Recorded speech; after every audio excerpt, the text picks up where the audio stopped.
on a eu vraiment une super expérience. On a réussi à se rencontrer des voisins qui vivaient à côté depuis 10 ans mais qui ne se connaissaient pas. On a remarqué que les moments vraiment conviviaux de type repas des voisins, apéritifs, tout ça marchait très bien. Il y a eu un avant Covid et il y a un après Covid. Effectivement, l'engagement, alors on voyait déjà une bascule quand même sur la notion d'engagement et de bénévolat. Mais la bascule brutale a été faite après Covid, c'est-à-dire que les gens se recentrent plus sur eux, sur leur famille et consacrent des fois moins de temps aussi à l'engagement associatif. On est dans un territoire rural, mais où les gens sont réceptifs à la musique. Il y a quand même énormément de festivals, de soirées concerts.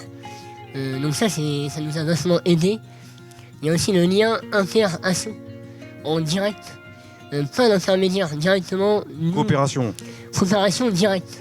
C'est très important de le dire. Les gens veulent bien participer mais ne veulent pas s'engager, ou ponctuellement.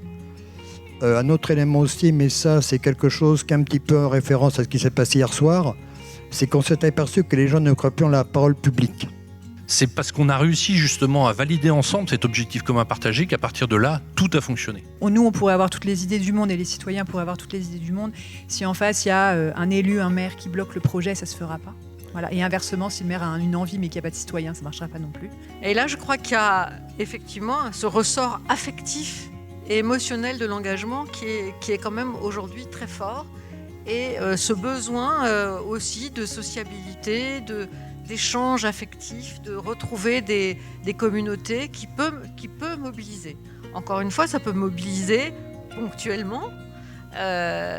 Toute la question après sera de la fidélisation de ces engagements. Il n'y a pas d'outil magique et il y a une grosse tendance sur le référendum d'initiative citoyenne. Maintenant, la grosse tendance, c'est le tirage au sort avec la convention. Enfin, il y a toujours des tendances et on pense que ça va sauver ou la démocratie ou la défiance ou le problème d'engagement.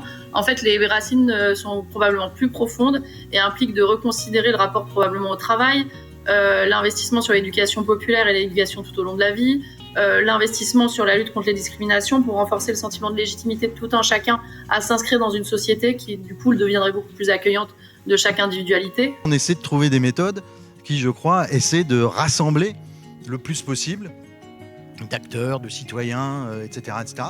Mais, moi, en tout cas, pour moi, c'est frustrant. Je le dis comme je le pense. Je trouve qu'il n'y a pas assez d'approche et de soutien citoyen qui peuvent d'ailleurs être très critiques, c'est pas un problème. Mais moi, je préfère à la gare qu'on nous critique réellement, concrètement, autrement que sur des réseaux sociaux, mais en nous disant, voilà, moi je suis pas d'accord avec vous parce que ce que vous faites là, moi j'aurais fait comme ça, très bien, admettons, mais au moins j'aurais fait comme ça. Et pas, ce que vous faites c'est pas bien, et on s'arrête là. Parce que c'est là où je pense que le vrai sujet de la démocratie, il est là. C'est-à-dire que la démocratie, c'est pas la critique permanente, ça ne peut pas être la critique permanente, ça ne peut pas être uniquement la défiance, ça doit être aussi la confiance. Et pour que la confiance elle se construise, il faut aussi que chacun y prenne sa part, le citoyen aussi.